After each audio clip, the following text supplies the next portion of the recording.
ये 5 नात है जिसे मुस्लिम भाई अपने फोन के रिंगटोन पर लगाना सबसे ज्यादा पसंद करते हैं। और नंबर 1 वाले नात को तो आपने भी अपने रिंगटोन में जरूर यूज किया होगा। तो सबसे पहले नंबर 5 पर आता है लियाकुन।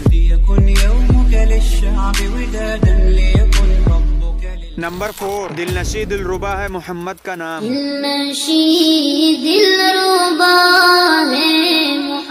नंबर 3 अहवारुन।